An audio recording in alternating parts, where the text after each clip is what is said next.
Јас сум Урмета Арифовска, заменик директор на регионалната ромска образовна младинска асоциација Кратово, всушност организаторот на денешната изложба која е предвидена да се отвори овде во Дом на култура во Делчево.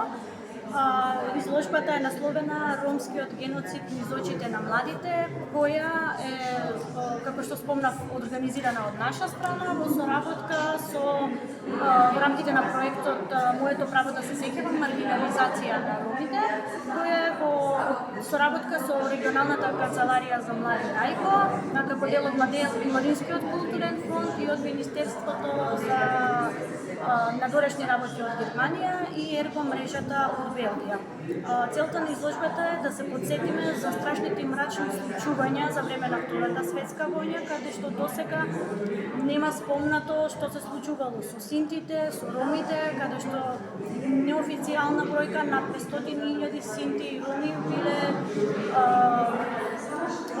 депортирани, убивани и масивно истребувани за време на Втората светска војна и така наречениот ромски геноцид. Меѓутоа, изложбата овде се насочена со три теми. Првата тема е ромскиот геноцид пред Втората светска војна, затоа што уште тогаш започнал за време на Втората светска војна и геноцидот врз синтите и ромите во Втората светска војна. Изложбата е исто така се реализира,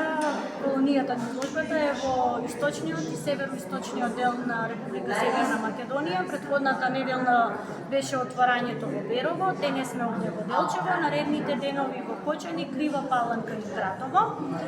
Со тоа што сакаме не само младите, него и сите генерации да ги поттикнеме да размислуваме за тоа што веќе знаеме што се случува во светот, да продолжиме дека истото може да се повтори пак, па да не го изгубиме мотивот за сочовечност и заеднички начин на живот.